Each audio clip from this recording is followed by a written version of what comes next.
This is an image that you're probably familiar with, and so this is Charles Willson Peale, an American painter, soldier, scientist, inventor, politician, and naturalist. And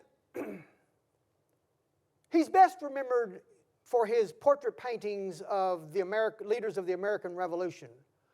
But also he led the very first scientific expedition in America, an excavation in the southern part of New York to excavate the mastodon. And of course we can't really see too much here, but these are the legs of the mastodon, the American mammoth here. And here Peale is 1801 displaying and about to unveil his Peale Museum. And of course it is in an effort to declare the greatness of America, that the experiment in America is working, and that America has a lot to share with the world. Even though Europe may be ahead of us scientifically, but America is great and the experiment is working. And he wanted to reveal the greatness of America through this opening and unveiling of his museum. Like Peale, I'm going to unveil the great BRIT experiment here that some of you don't know much about. And we're going to, it's a botanical treasure, a rescue that is never before seen. We're going to look at some rare glimpses of botanical treasures and priceless gems, the legacy of botanists, collections, stories about plants, men and women of tremendous physical energy that pulled it all together. So our herbarium, the Hortus Siccus collection, comprises an international collection of about 1.5 million specimens, the earliest one dating back to 1791, whilst our library is a wonderful worldwide collection of botanical horticultural literature, about 100,000+ volumes of books, journals, collections, original artworks, manuscripts, photographs, and other archival materials dating back to the mid-16th century. I'm having trouble hearing you. Sorry, could you say... Need to get rid of her. Okay. Here's a shot of some of the early men and women in Fort Worth that made BRIT come to life, if you will. I don't know if you can recognize some of those images, but here on the left, David Nivens, Jane Mulpus, Jane Herrickle, Jane Kranz, Dora Sylvester, Barney Lipscomb, Bill Mahler, Ted McAllister, many other people there, Lindsay Holland that you might recognize. All these people played a very important role in bringing about the great experiment of BRIT. So, the birth of BRIT, men and women working long hours to make all this happen over many years. 28 years of science in a cramped and dusty attic and basement at SMU. 1944 to 1971, an untimely and really unnecessary death of its really, not the founder, but a significant person at the herbarium there at SMU. 20-year botanical rescue.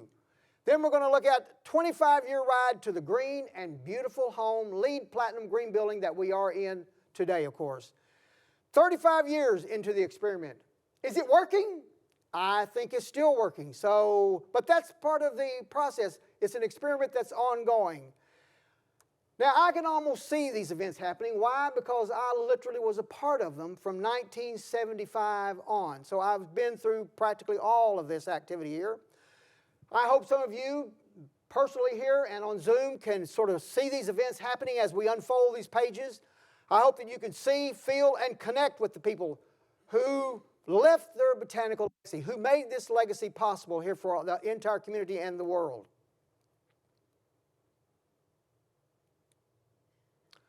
So, the Botanical Research Institute of Texas has been reinventing itself for some 78 years. This really goes back to the beginning of when the collections were first started at SMU. It's a legacy of really many people. So the formative years, let's take a look. So what I want to do, instead of just showing you images of some of the treasures, it makes sense to understand the history behind those treasures and why we have those collections here, how they tie in. So that's what we're going to sort of tell the story. And hopefully these images will, and the historical facts and the archives and the specimens and the treasures will make all that much more sense. So here it is. First started in 1944 by Cyrus Lundell, who founded the Herbarium and Library to do a Texas flora survey. That was in 1944. They hired a gentleman here on the right hand, Lloyd Herbert as a research associate. Herbarium at that time had about 20,000 scientific specimens. Dr. Shinners became director in 1948, and the herbarium moved from Higher Hall to the attic of Fondren Science Building. A major player, a major contributor to the collections at BRIT, Eula Whitehouse, author of Texas Flora and Wildflower Colors, 1936, the very first book on the Texas wildflowers in color. You can see the image there. 1958, she of course retired. She donated hundreds, thousands of dollars worth of books to the BRIT Library and to the collections. Her wildflower paintings, many of her specimens, all of her archives are at BRIT. And so a lot of tremendous support and tremendous contribution from this woman here. So yes, men and women. Now, Lloyd Herbert Shinners, the name after the Shinners and Mahler's Illustrated Flora of North Central Texas. This is the man behind it. This is the man that was hired by Lundell to really build the collection at SMU. One of the strongest, most interesting workers in all of North America. He's the collector of the Texas flora. He's a prolific writer. So in 1955 now, about 10 years later, the herbarium is beginning to grow and expand. About 113,000 specimens. 1958, the first flora of any part of Texas written by a local resident botanist, not somebody from outside the state. The Shinners Spring Flora of the Dallas-Fort Worth area. And of course, he dedicates it to the Dallas Teachers Credit Union. You know why? Because the DTC loaned him the money. How about that? That's pretty fascinating. Then a move from the attic to Fondren Science to the basement of the Science and Engineering Library. Well, we're going from the top to the bottom, aren't we? He started his own botanical journal because he couldn't get other journals to publish his material fast enough. Started his journal, Side of Contributions to Botany, with Leanna mentioned. Now the Journal of the Botanical Research Institute of Texas. 1965, another 10 more years, the herbarium is beginning to grow. 279,000 specimens in the herbarium now. So, William F. Mahler, a man that came on board in 1968, overlaps with Lloyd Shinners before Lloyd passes away in 1971. He is the second part of that Shinners and Mahler's Illustrated Flora of North Central Texas. And then, this is a shot of Lloyd in his glory in the herbarium at SMU with his books, his specimens, his microscope. He was at home right there. There's a book written by our former volunteer, Ruth Ginsburg, Lloyd Herbert Shinners by himself, a biography of our person there. Here's none other than your speaker early on in his career at SMU. This is way before that point in time, of course, but I came on board in 1975 as the herbarium botanist. And so in 1975, now the herbarium has grown to 350 some odd thousand specimens. There are about 30,000 volumes in the library. So the collections are beginning to grow.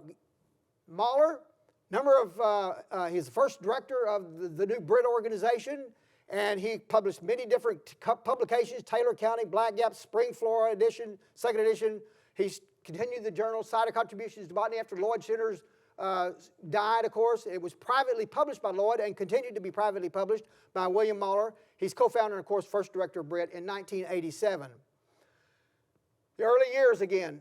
So in 1984, now we're about 380,000 specimens, about 35,000 volumes in the library. Budget cuts throughout SMU, change in direction in the biology department to go more molecular structural botany versus holistic organistic botany that used the herbarium. And so that was a decision on their part. And we're in discussion with the Dallas Arboretum to move all the botany collections, the herbarium and the library, to the Dallas Arboretum, but that failed. And then we set up an opportunity with the Dallas Civic Garden Center, today known as Texas Discovery Gardens. So that program absolutely was on board for a little while, and then it became too much for them, and so then another opportunity showed up. And so in June of 1987, we met with the Fort Worth Weatherford businessman, Ted McAllister, who wanted to have some information about trees in Central America that he had for sale by a client who lived in Houston. That Ted McAllister and his client visited SMU, the herbarium and library there, and we were able to help him out with information and connect him with people who could help him with estimating the value of the tract of timber in Costa Rica. And so on leaving, we said, well, I hope we helped you answer, and if you help, we'd be glad to help. And he said, well, can we come back? I said, well, we may not be here. Then that started the ball rolling in terms of discussions. Told him why we might not be at SMU at that point in time. So in July, the meeting was going on, Fort Worth heard about the possibility of the Herbarium and the Library coming to Fort Worth. The director of the Fort Worth Garden, director of horticulture, Fort Worth Botanic Society, Fort Worth Garden Club, assistant director of the Fort Worth Parks, were in Dallas, Texas at SMU discussing the possibility of bringing this scientific collection to Fort Worth. And so it happens. So daily discussions with Dallas, Fort Worth, and with SMU, of course, and all this going on. And then a presentation July the 22nd, 1987, turned to be a pivotal point in the process of the life of BRIT coming to existence. Fort Worth Botanic Society and the Sid Richardson Foundation both said, we're in for this. We think this is a good opportunity.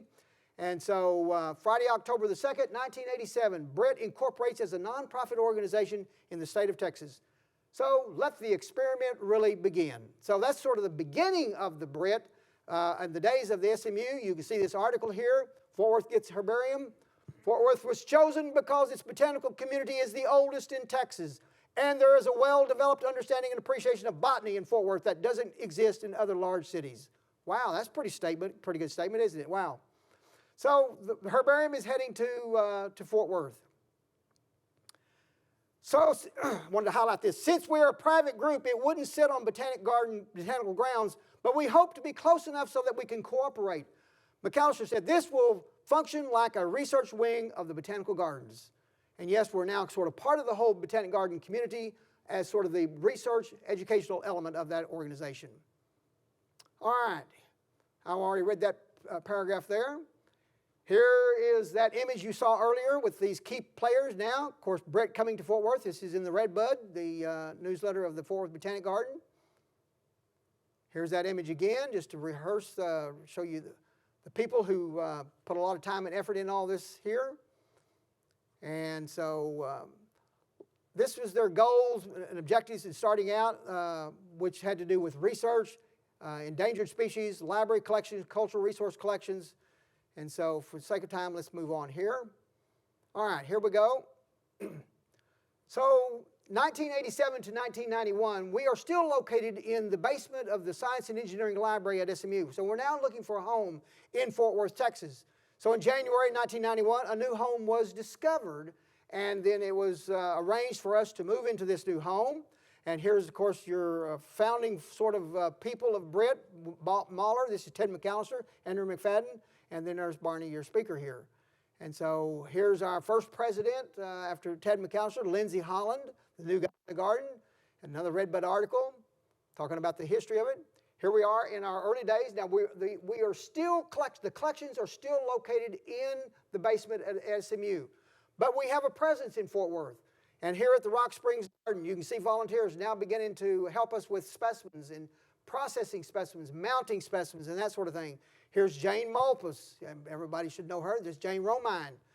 And so here we are. This is the great experiment now that's continuing on. It's June of 1991. We move into the downtown Fort Worth area, into the historical district, the Tyndall Square building on the east side there. So we occupy that first building, and then we ultimately 2 floors of that first building there. Here's a shot of some of the opening activities. 1991. We have a big, in June, we have a big opening, or we move in, and then October we have a big celebration. Ought to be a familiar scene. This is the October 1981 celebration. Here's Mayor, here's Bolin, here's other folks here in Fort Worth, I'm sure many of you are familiar with. And so it was a joyous time. There's the representative of SMU, and then, of course, BRIT signing the agreement to transfer all the collections over. Now, let's see if this video clip works here. So, unveiling like the peel, yes. We can't hear the volume, but this is a short video clip that announces the arrival of the herbarium to Fort Worth.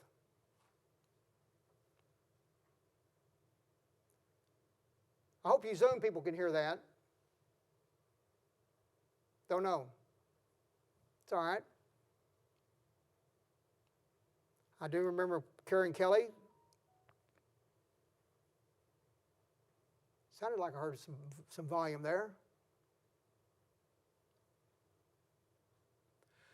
really describing the collections that are moving over, the botanical specimens that date back to the 1700s, and of course, multiple volumes in the BRIT Library. You'll see some of the books here being shown off here. There's Karen at the lobby. Well, it's too bad we don't have the volume, but we'll keep going here. We're doing good.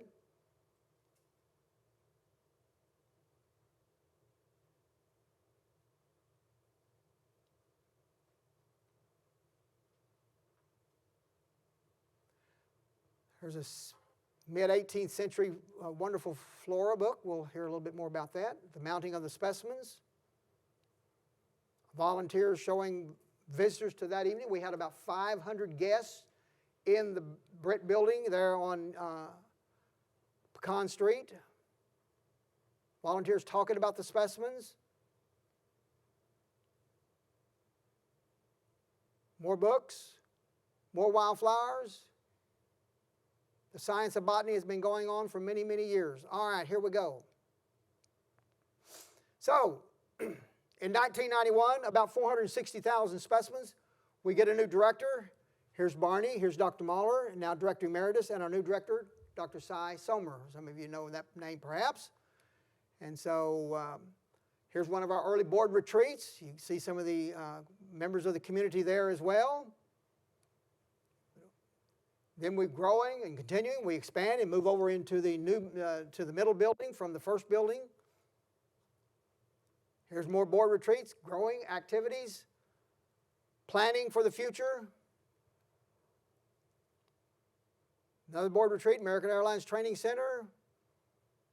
Then we take a break and move over from that across the street to the 509 on 4th, or 500 East 4th Street. So we're beginning to expand and grow even more. So in 2011, so this is when the staff and collections now move from the 509 Pecan Street location to the new location on University Drive, where we mentioned earlier some 25 to 35,000 cars drive by that location every single day. The herbarium now is about 1 million specimens, about 95,000 volumes in the library. So in 2017, the herbarium was about 1.5 million. The library is about 100,000. So we're continuing to grow and expand. So the cornerstones for conducting all of our scholarly research to discover, understand, and conserve plants in all life, the Library of Plants, and then the Library of Books. So let's take a quick look at the treasure number one, the herbarium, which is the Hortus siccus, or the dry garden as it used to be called. So dead plants, well, anything but dead, really. They're filled with information. Here's the old collection at Pecan Street. Here's what the new herbarium looks like on University Drive. Herbarium at present. So this is a herbarium in the original sense, meant a book of medicinal plants. This is where they get the word Hortus siccus, dried garden. It used to be, herbarium used to start it out as a collection of medicinal plants in books bound like that. And then it certainly became possible, or this Luca Guinea, this Italian herbalist, began to process and mount specimens individually on sheets of paper and not bind them in books. And so that really caught on, and then the term herbarium originated in 1790. So we still have a couple of books in the BRIT Library that are of specimens in that sort of original format, if you will.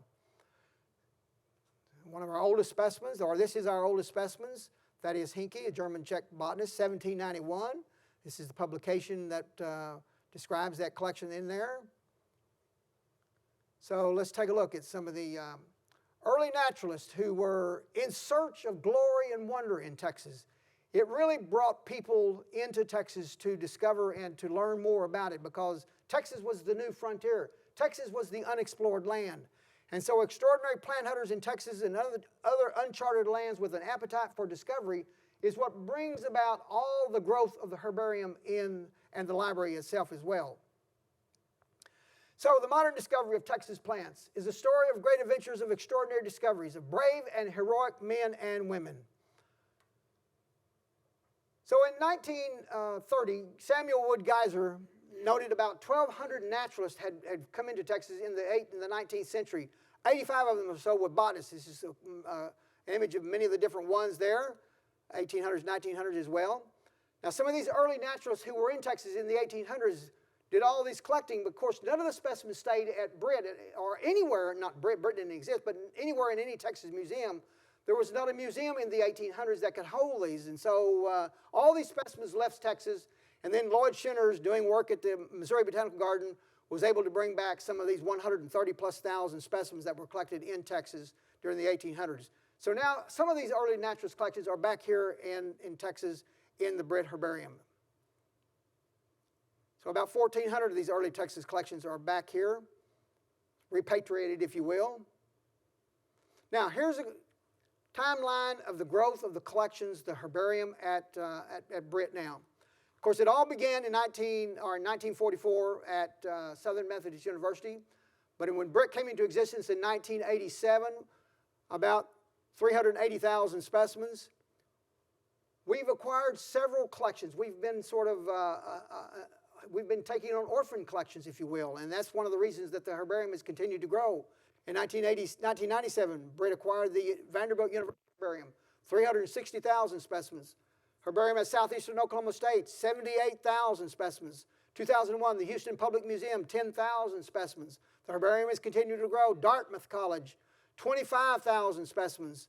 The Heber Youngkin's medicinal plant collection, some 7,000 specimens.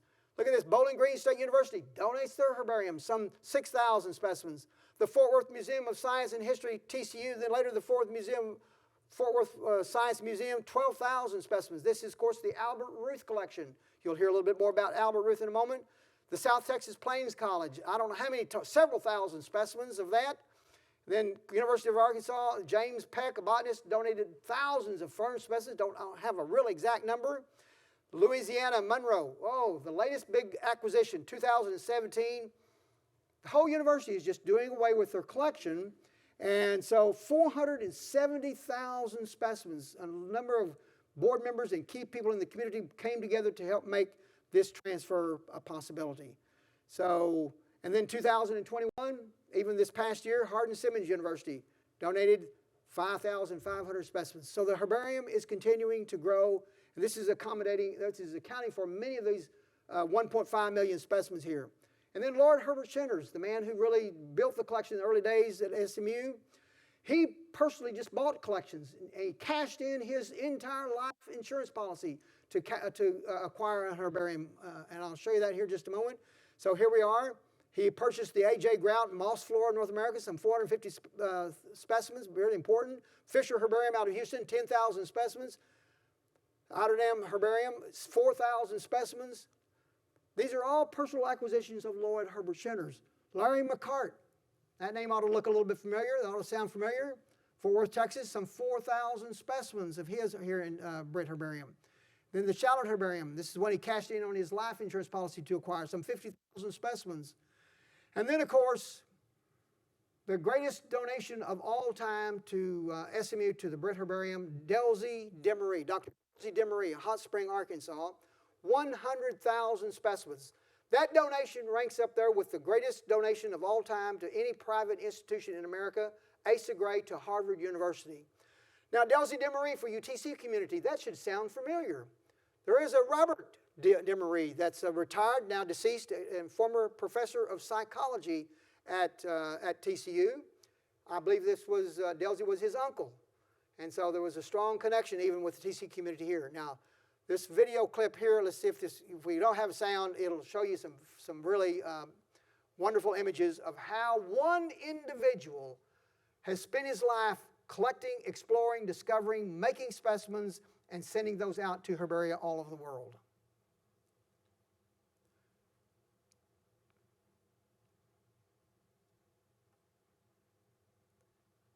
Zoomers, I hope you can hear this.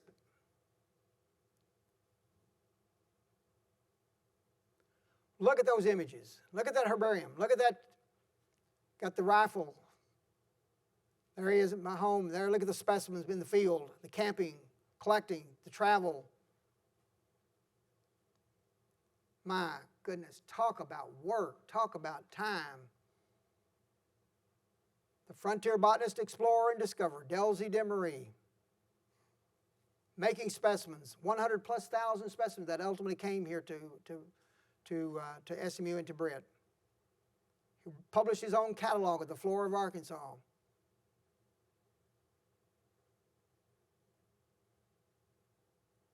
That's the way it used to be, the travel, the mode of transportation. Here's the news about his delivery, his gift to SMU 1959.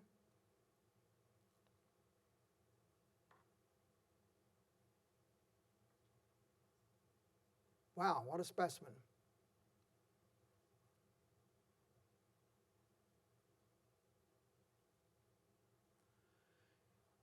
Here it talks about Delsey donating his time, money, and necessary to help students, anyone interested in the flora, Arkansas or wherever. There you have a great image of all the specimens that have been donated or acquired through donation, through orphan collections and so forth. So the herbarium, 1.5 million has been acquired through a number of additional collections. So I want to quickly show you now just a few important scientific collections. This is George Engelmann, who is the scientific advisor at the, well, I'll get to that in a minute. One of the original founders of the National Academy of Science. He's instrumental in describing the flora of the Western America, which was very poorly known at that point in time. He published the Cactaceae of the boundary between Mexico and the United States, the most important scientific expedition in all of the United States at that point in time. And then he was, of course, scientific director of the Shaw Gardens. This is who, we've got specimens of this individual here. Important but little known role in rescuing the French wine industry. And then, of course, Engelmann Professor of Botany, which still exists today. It was established by Henry Shaw in honor of Washington University and George Engelmann. Another famous botanist who we have collections of, Thomas Drummond, the Scottish botanist, who had a plan to do a catalog of the flora of Texas in the early 1800s. 1833 to 1834, he discovered and collected Lupinus subcarnosus and Lupinus texensis. Those specimens made their way to England, or to Edinburgh, where the botanist that sponsored him, Sir William Jackson Hooker, then literally named it New to Science. His collection stimulated more exploration in Texas. He's the author and collector of mosses of America. We'll see that here in just a minute. You see an image on the right-hand side. 30 Texas plants are named in his honor, and we have many specimens in the BRIT that honor him, of course. Here's Ferdinand Lindheimer, specimens of him in the BRIT Herbarium. Ferdinand is considered the father of Texas botany. Our oldest specimen, about 1839, about 330 specimens of Ferdinand Lindheimer in the BRIT Herbarium. Collected throughout the 1830s and 1840s. 36 plants are named in his honor. Charles Wright, first really truly born American scientist that made his way into Texas to do significant collecting. This is, of course, graduate of Yale University. 1837, he's in East Texas doing surveying, doing work. And 1844, he begins to send collections to Asa Gray.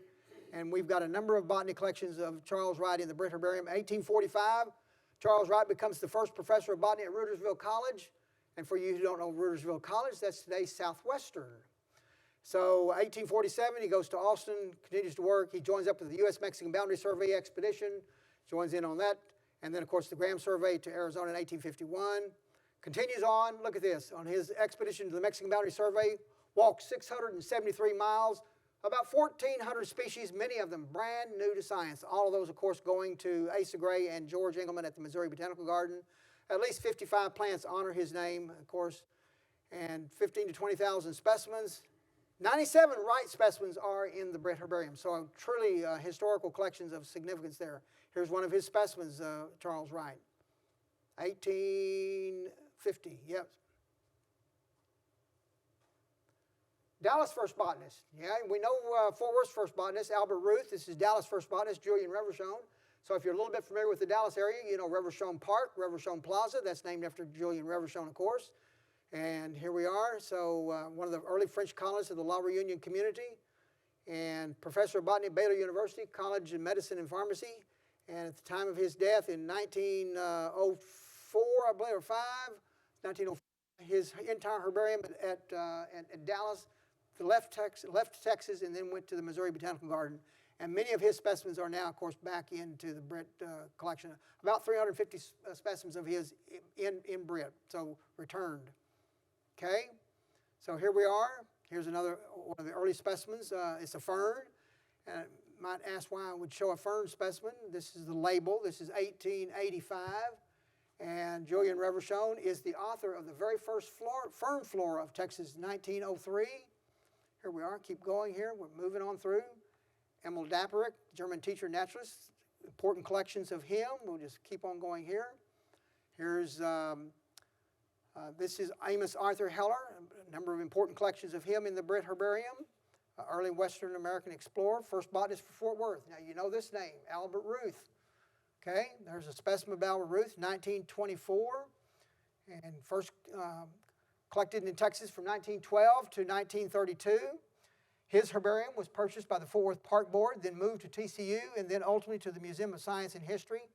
His herbarium of 12,000 specimens then were moved to BRIT in 2006. Here's another one of his specimens, the Texas Bluebonnet, 1924. William Larry McCart. Anybody here know that Larry McCart name? I think you should know the McCart name itself. Local botanist, trained at SMU under Hortense Winton. 1937 to 1940, Larry set out to collect the Texas flora county by county. And ultimately, this is where Lloyd Shenners ended up with his collections. About 4,000 specimens to Lloyd. And then this is one of his specimens here, a little foxtail grass. Here's the label, you can see it, 1954. Who was Larry McCart? The son of Robert McCart, 1844 to 1933, Fort Worth City Attorney from 1886 to 1889. And of course, he was a land developer and owner, Arlington Heights. He's honored with one of the Fort Worth's longest streets, the McCart Avenue, okay?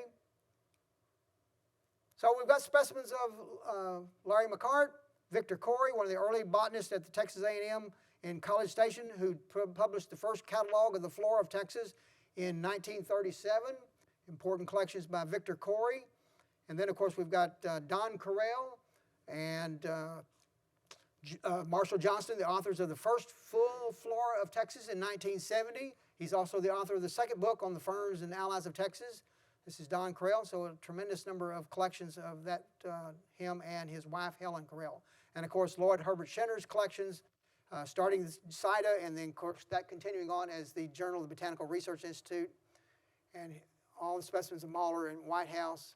Okay, here we are. All right, so now let's take a quick look at some plant specimens that maybe don't think about being at BRIT or think about even existing anywhere really. So Texas golden gladecrist, an endangered species over in the East Texas, specimens there. This is rice water lily, a rare plant over there. This is a member of the Chick-fil-A family, now considered extinct in the wild. So a specimen in the BRIT Herbarium. Here's a purple sage plant specimen that was collected as part of a pharmaceutical screening on behalf of the National Cancer Institute. Former BRIT staff member.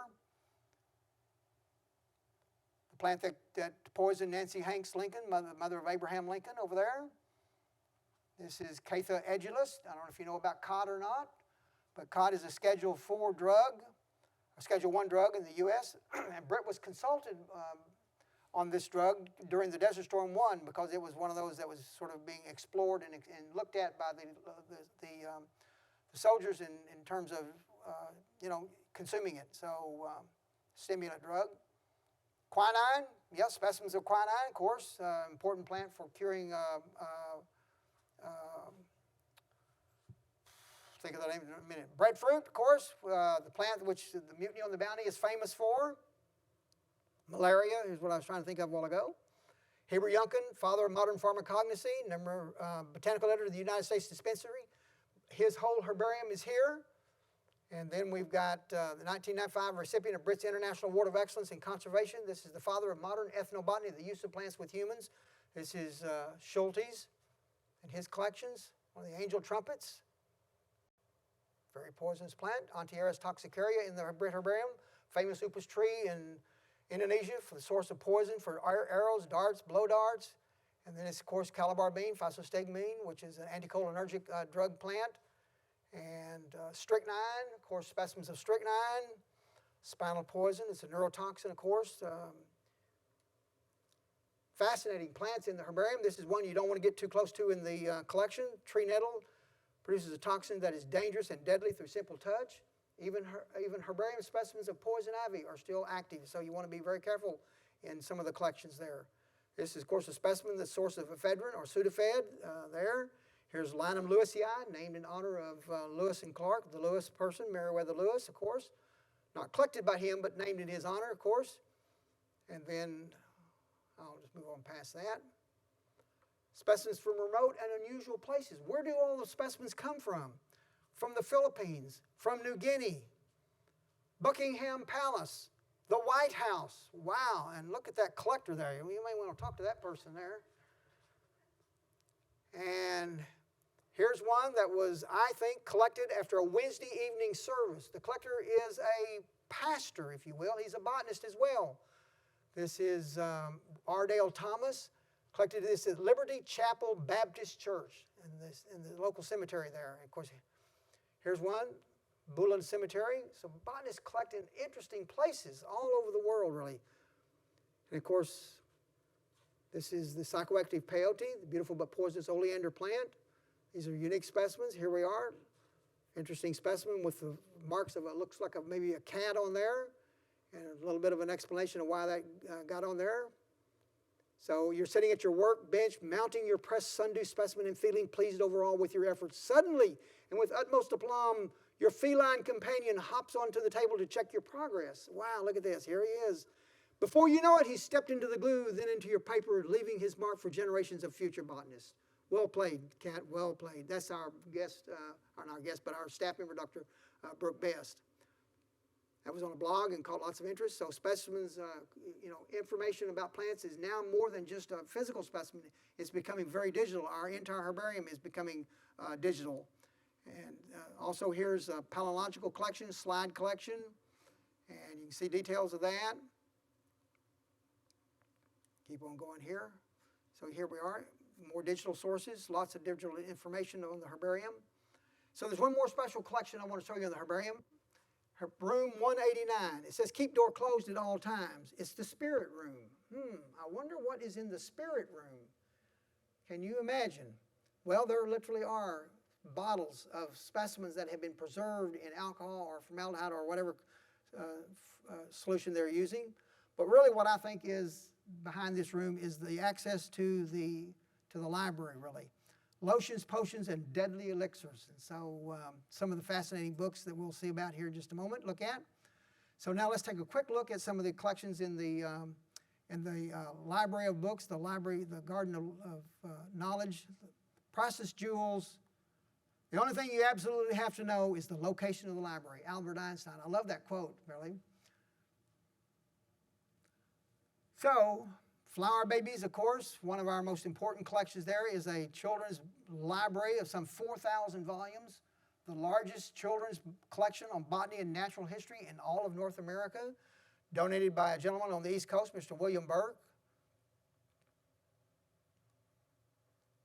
Our stack area, this is, of course, the reception area, and here's our stack area. You can see the compactorization. Here's our archives and materials. And here we are with, so what's in the library? It's Teacher Resource Library, Children's Library, Research Library, archive collections, art collections, photographs. So lots of different things exist. And so this is a little bit of a summary from the 16th century to the 17th century to the 19th, 18th, and 19th century, 21st century, and of course today with more things. But generally, lots of things on books, journals, encyclopedic works, and so forth. And so really, this is really the efforts, the core of the BRIT Library is through the gifts of Lloyd Herbert and Eula Whitehouse. So these two people really in the early days were able to purchase and acquire many things and give them to, of course, the library. Now, as we move through some of the wonderful treasures in the BRIT Library, I want to just sort of tell you the story behind the evolution and the development of science and botany and sort of make sense of why we have some of these books. So the roots of botanical science originated in ancient times with the Greeks and the Romans. The 1st century AD is memorable for two important botanical works, Natural History of Pliny the Elder in Latin and Dioscorides' De Materia Medica in Greek.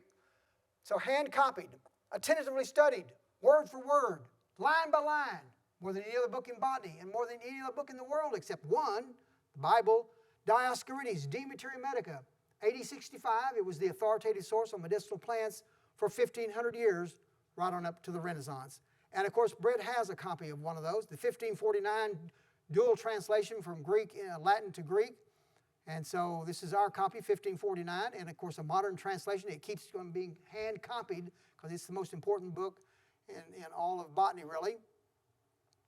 So the Renaissance led to an explosion of new observations and interpretations of nature as had never before been imagined, okay? So Renaissance compendia dealing with plants were called herbals. And so herbals and herbalism developed in the Renaissance. And yes, there are herbals in the BRIT Library because we're talking about the history. What is an herb? It's the friend of the physicians and the praise of cooks. Oh, very nice. So yes, we've got herbals in the BRIT Library. This is the botany that's happening in the Renaissance, if you will. Okay? So even though the first printed herbal appeared about 1470, German herbalists, especially Otto Broomfields of 1530, and then Leonhardt Fuchs of 1542, are really the beginnings of modern botanical drawing. Now, these fine naturalistic woodcuts of plants were to have far-reaching influence on botanical illustration. Now, we don't have a full-bound copy of Leonhardt Fuchs, but what we do have, of course, some great facsimiles, but we have hundreds of images, artworks donated to us from the herbal itself. So hundreds of individual pieces of artwork there from Leonhardt Fuchs' book. So with the Renaissance came the revival of naturalism, but the function of that botanical illustrator remained at first unchanged. Now the 16th and 17th centuries, they were the years of gestation of botany and horticulture. They arose as refinements of knowledge from the arts and crafts of medieval medicine and agriculture. And so botanical activity is flourishing throughout Europe, Mexico, China, and India. And the flower garden and the use of plants for their ornamental value developed from this period. So these are the years of works on farming techniques, of tomes of materia medica, of descriptions of exotics and directives for growing them, and of delicate books for the ladies on the uses of plants and perfumeries in the intimacies of their boudoir. Many books that describe and that back up that sort of history are in the BRIT Library. Medical botany, lots of books on medical botany, flower books, and so forth. So the 17th and 18th centuries, the merely useful plant then began to yield way to the merely beautiful plant. And artists were required to record the rare flowers grown in the gardens of all these new wealthy amateurs. Now this new interest in gardens and decorative flowers, it led to the production of floral still life paintings and the production of books called florilegia, often with splendid hand-painted flower illustrations, as in perhaps the most famous of all florilegia, Robert Thornton's The Temple of Flora and his sexual system of classification. We have that in the BRIT Library.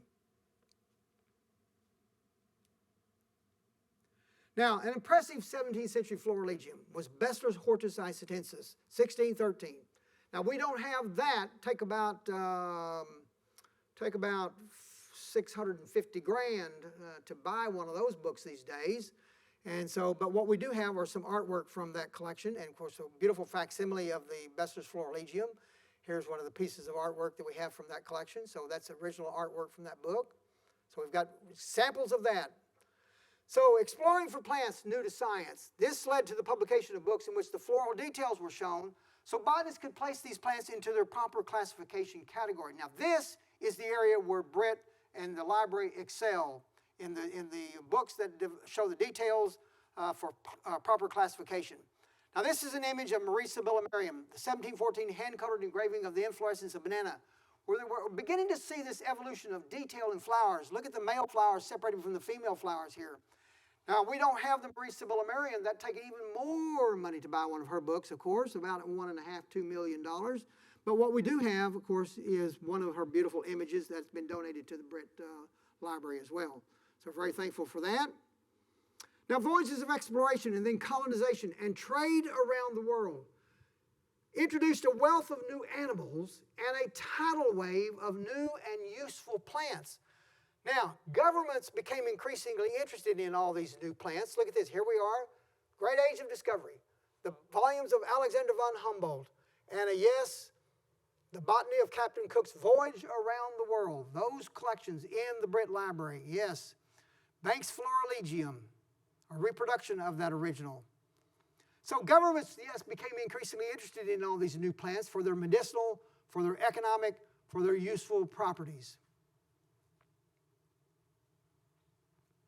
Illustrations of useful plants.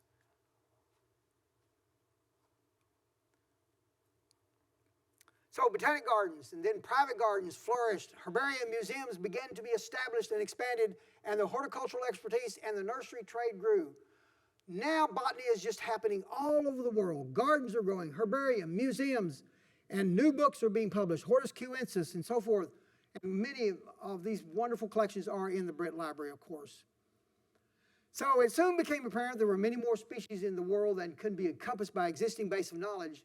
And so botanists began commissioning drawings of all the new curiosities in the new discovery of the New World, of the Old World as well, that demanded a higher standard than found in most of the early herbals. And we'll look at that here in just a moment. Now here's a numerical list of specimens of plants in the East India Company Museum. This is known as Wallach's Catalog. There are about 20 copies in the world. One of them is right here in Fort Worth, Texas. Very pleased, very happy about that. Now, you can get an idea from the advancement of growth, the expansion of the new discoveries, by looking at some of these early naturalists and their catalogs. So in 1542, which we mentioned Leonhardt Fuchs early on, of course, his herbal catalog of 1542, he said there are about 500 plants known for the world. Here's an image, again, another one of his images from his book. We have many of these, hundreds of these in the BRIT Library, of course. And then, of course, Mattioli, this Italian herbalist in 1544, says, no, there are about 1,200 plants now for the world. And then Caspar Bahin, a Swiss naturalist and botanist, in 1623, look at this, 6,000 plants are growing. So we've got the Bahin, and then, of course, the salaried botanist at the Royal Academy, the personal physician to Louis XIV, Joseph Tournefort, in his herbal catalog of 1700, which was in the BRIT Library, 9,000 specimens in the world. And, of course, the growing specimens are growing almost exponentially. But here we are, the earliest accounts of all of North America. Philippe Cornu, who published an illustrated catalog of Canadian plants growing in Parisian gardens, 1635. Yes, one of the earliest floras of all of North America in the BRIT Library, of course. This is Charles Plumier, the royal botanist under Louis XIV. All of his collections there, the American plants. Wonderful resource. Highly important early reference connection with identification of early geographic distribution of plants, 1691, 1692. This is Leonard Plukenet. And look at this, 6,000 species, 500 new to science. Lloyd Herbert says he's searched 15 years of his life looking for that work, and he finally acquired it, and it's in the BRIT Library, of course. Now, Mark Catesby, the English naturalist and traveler, collected in Florida and elsewhere and wrote a book, the first illustrated flora of all of North America. That's 1731 to 1743. Now, we don't have that either. That might even take even more millions to purchase that volume. But we do have wonderful, numerous, hundreds of plates from Mark Catesby. So, the beautiful plates. This is Sassafras. And so, the number of new species now beginning to grow almost exponentially. Okay? And so botanists are beginning to look for other ways to identify. So during the Middle Ages into the Renaissance were a series of purely utilitarian classifications like the early botanist here, this is Dioscorides. You were classifying plants simply based tree, shrub, or herb, or food, medicine, or poison. Very simplistic because, you know, the number of new plants in the world wasn't that many, so you could do that sort of thing. But as the number began to grow, they needed more ways to identify plants. And other attempts to classify were developed in the 17th century, but it was one man who we excel in at the BRIT Library. This is, of course, Carl Linnaeus, who devised a practical system of plant classification in 1735 based on the structure, arrangement, and number of so-called sexual parts of the flower. So, this is in the BRIT Library, of course. Carl Linnaeus, the Swedish botanist and explorer, he revolutionized the botany world and its illustration world. Of course, his works, culminating with his Species Plantarum in the BRIT Library of 1753, established a new system for organizing and naming plants, okay? And of course, in the library are the three best-known works of Carl Linnaeus, Systema Nature, Genera Plantarum, Species Plantarum, all there in the BRIT Library. A wonderful collection of Linnaean materials, which is often called the common thread. There's, of course, biographical things about botanists as well. So his system standardized the plant name, genus, and species, and simplified the dialogue about the thousands of new plants being discovered around the world. Now, Linnaeus says, if you know not the names, there's lost also the knowledge of things. You have to have names to communicate, of course, all right? So the 18th century has been justifiably called the Golden Age of Botany. It was a century of classification, systematic hunting around the world, professionalism, research, and yes, the beginnings of experimentation. And all those books that support that area of growth and development are in the BRIT Library. Look at this. Details of all the floral parts that follow the Linnaean classification system. Lamarck, the French botanist, beautiful illustrations. I love this title, Eden, or a complete body of gardening. And then, of course, there it is, a little bit larger. And Philip Miller's Gardening Dictionary, practically all the editions of that, of course. And then, of course, the age of discovery about floras. What plants grow where? That is part of our mission, to document what plants grow where. What are plants in this area? What are plants in this state? What are plants in this part of the region? And so true floras began to develop in the 1700s. Earliest one around 1737, but you can see here's flora of Turkey, flora of France, flora of Australia, flora of tropical Africa. Floras all over the world are happening. And, of course, all those floras are in the BRIT Library as well. And we continue on. Then, of course, the expeditions, 1799 to 1804, the greatest expedition of all time, Alexander von Humboldt. And then, of course, Flora North America by Frederick Purse, based in part on the Lewis and Clark expedition and collections. 8,000 plants cataloged and illustrated, modern interpretation of Humboldt.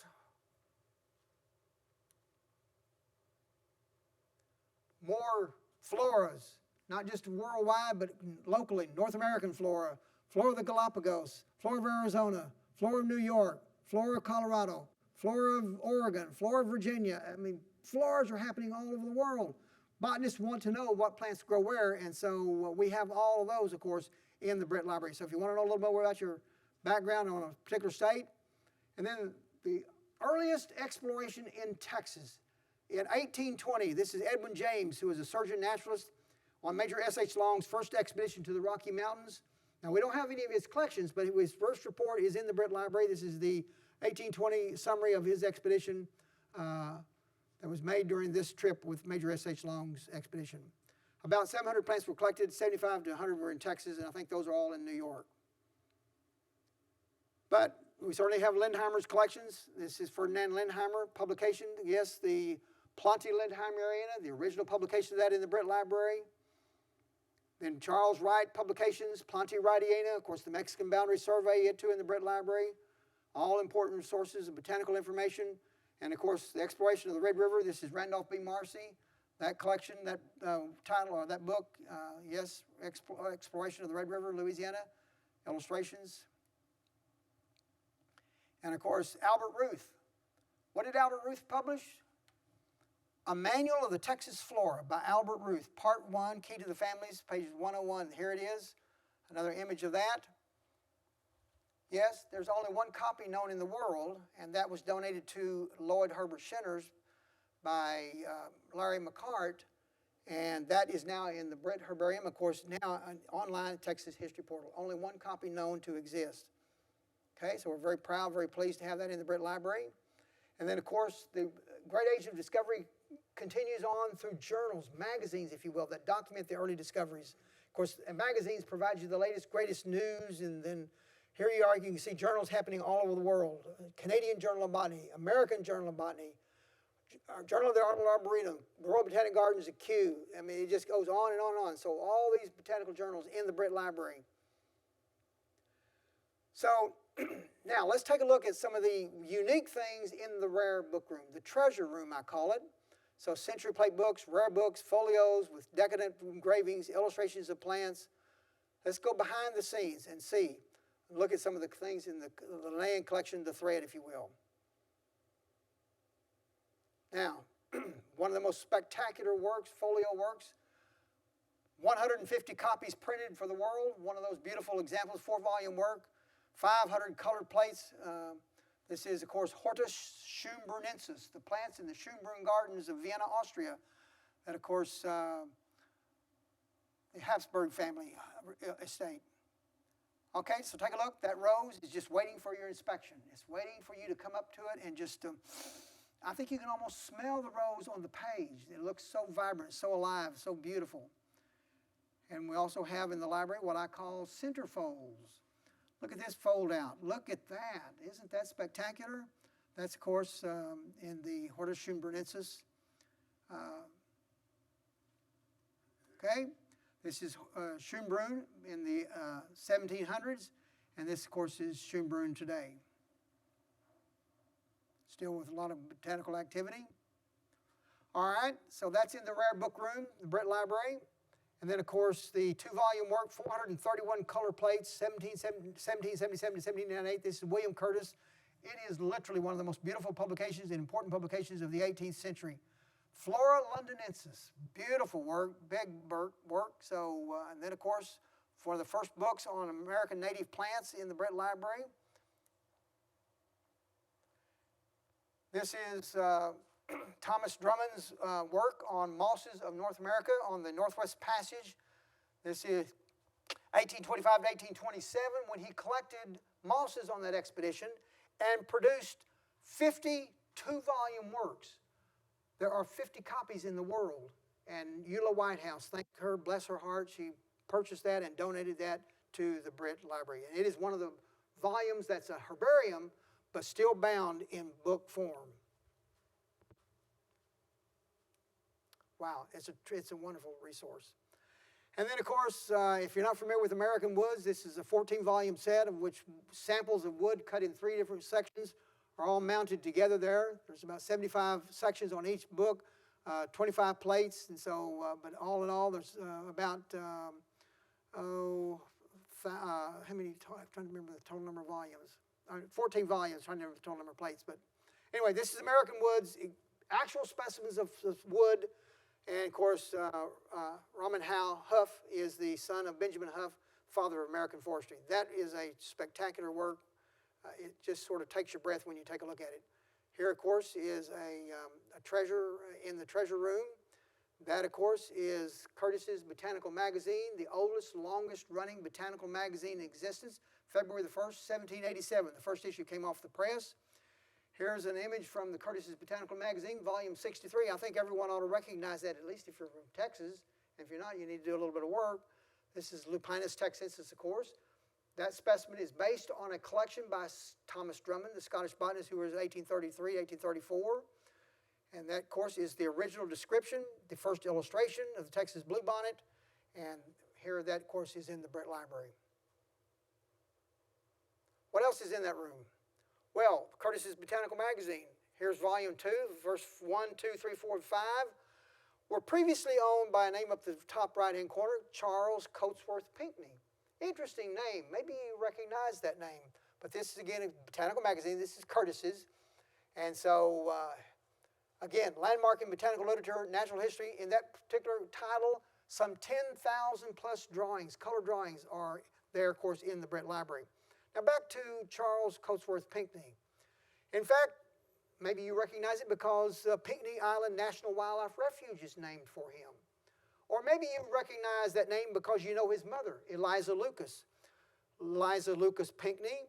She changed agriculture in the colonial South Carolina area when she introduced indigo into the colonies that produced a cash crop that saved them, really, that kept them from going destitute and hungry. And so Eliza Pinckney was the first woman to be inducted into the South Carolina Business Hall of Fame. But she happens to be the mother of Charles Coatsworth Pinckney, who is this person here and who happened to be one of the early American statesmen of South Carolina, a Revolutionary War veteran and delegate to the Constitutional Convention, a signer of the Constitution. His first 5 volumes are in the BRIT Library. So how we actually acquired that, I don't know the history behind that. All right, wrapping up here. Here's a collage of some of my favorite titles in the library, as you can see here. Not necessarily in any particular order, but there's my favorite, the Connoisseurs Handbook of Marijuana. Here we are, Devils, Drugs, and Doctors. You know, it's not all just floras and hardcore science. There's some pretty cool stuff in here. The Romance of Plant Life, Flowers for a King, amazing rare things. Oh my goodness, this work here is a modern day work of Empress Josephine's Gardens, Malmaison, Jardin de Malmaison. Spectacular, beautiful. This title is very interesting, The Hookers of Kew. Of course, that's for the botanists, the hookers. And of course, Wicked Plants. But look at that. Oh, Drunken Botanist. Huh? You like the Drunken Botanist? Look at that there. There you go. So some fascinating books. Lots of different things other than just hardcore science in the BRIT Library. Did you know that there are vampires in the library? Oh, no, you didn't, I guess, huh? Thesaurus Dracularum. This is a book on orchids, and this is the vampire orchid. This is, look at the name, Dracula vampira. Vampires do exist in the library. My goodness alive. That may scare you off to come and want to visit. But did you know there are preachers in the library? Look at this. This is Jack in the Pulpit. You surely know Jack, don't you? Well, look at this here. Jack in the Pulpit, Preachers Today. Oh, my goodness alive. And that list could just continue on. There are lines in the library. And so, as we wrap up here, BRIT is the Museum of Botanical Art. Look at this here. In the BRIT Library are tens of thousands of works of art, black and white, colored engravings, wood, steel, copper, lithographs, chromolithographs to modern offset lithography, as well as original works of art. Our art collection now is about 1,600 plus natural history watercolor collections, not to mention original works of art that we have there, approaching 1,000 or more. So our art collection continues to grow. And so Constantine Samuel Raphaelus, the old naturalist from Transylvania, had a quote here. He says, "Nature is a beautiful and modest woman, concealed under many veils." He says, "I count myself as one of the lucky few granted the high favor to remove these veils and take a glimpse of her beauty." And that's what botanists do all the time, looking at the beauty behind the scenes. So I hope this helps us to understand the value of the hidden gardens of BRIT. I hope this and elsewhere, and that these are the cornerstones of the BRIT mission. And so surely, like Charles Wilson Peale said to his visitors upon leaving, thank you for coming, and I want to say thank you so much for being here. And so now, here's an image from our early staff members and the newer staff members, and now the new Fort Worth Botanic Garden BRIT experiment continues since 2020. Thank you so very much. Okay? Yeah. I don't know if you... Yes, ma'am. Just a comment. Sure. Ruth Carvon. I think I know you, don't I? Yes, you do. Because you helped me shortly after BRIT moved to Fort Worth when I was doing a contract research project on landscape gardens in North Texas, like before 1920. Okay. Yes, okay. Yeah.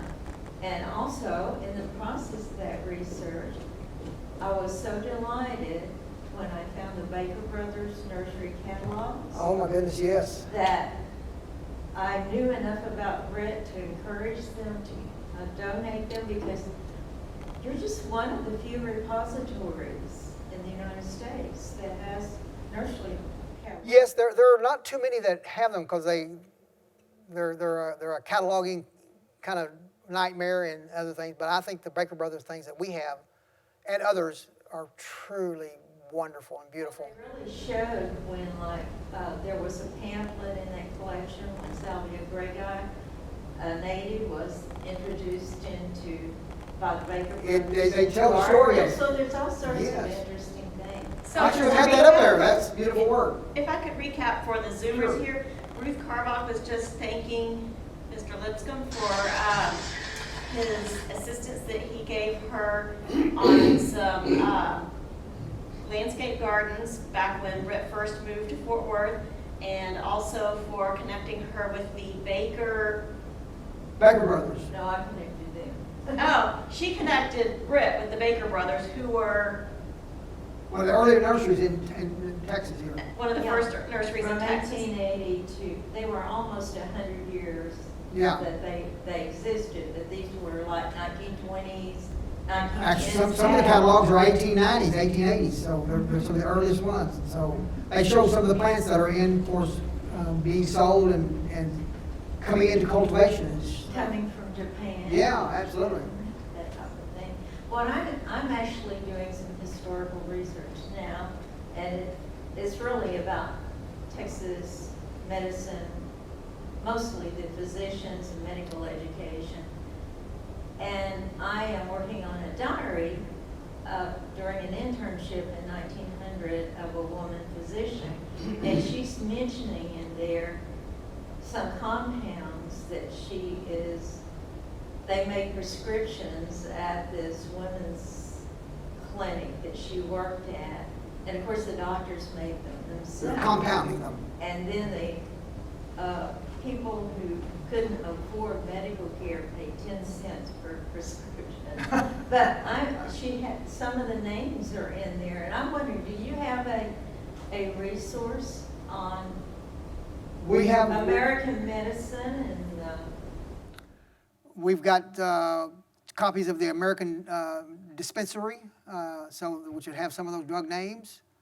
But we've got a lot of works on medical botany, medicinal botany, so I think we could probably help you with that. Thank you. Yes. All right, so we were just getting some confirmation that BRIT has some works on medical botany. We did have a Zoomer asking, why is this referred to as an experiment? Well, it could fail. So it's an ongoing experiment to, I was just comparing it to the Charles Wilson Peel sort of idea that the American idea of democracy, was an experiment. Was it going to work? Was it going to survive?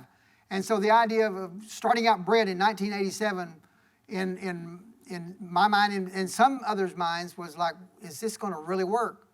And so I could say that one or two times, staff missed payroll. Was it going to work? One or two times it was like, well, I think we may need to reconsider this. But then it all came together and gelled up and started to really flourish and develop. And so that's really why I call it the experiment that's still ongoing. And so if it's still happening. Okay, we have another Zoom question. Why were collections sent to Missouri?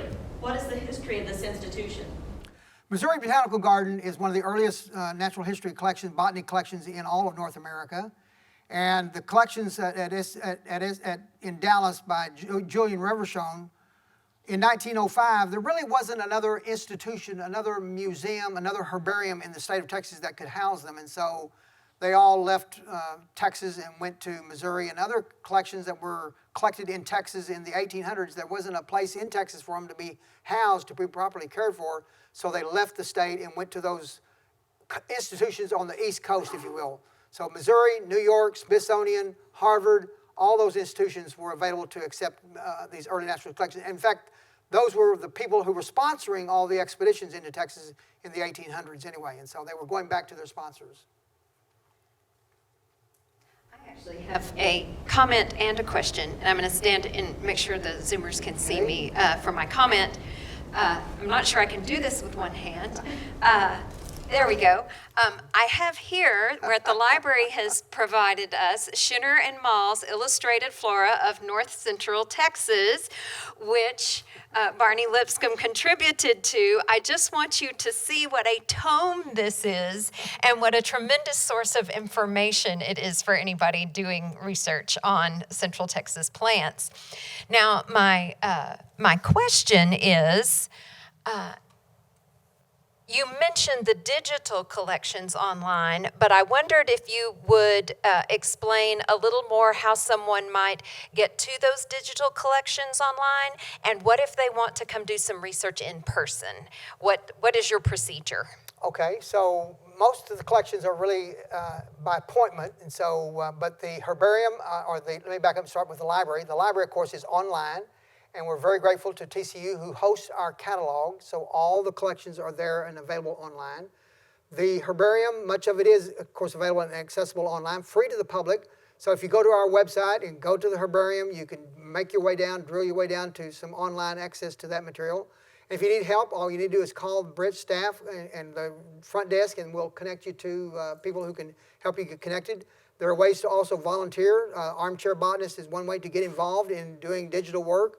Transferring sort of records from herbarium specimens that have been scanned and putting them into digital files so that the information can be searched. And so, but that's all. The herbarium is accessible. You just need an appointment to come in. We want to just make sure that you're legitimate, you're a certified botanist, or that you have a real reason to come, or just to maybe perhaps a visit as well. And that's perfectly fine too, because we want to share with people what we have. Okay, thank you. And I just put a link to the digital resources at BRIT in the chat for you. Very good.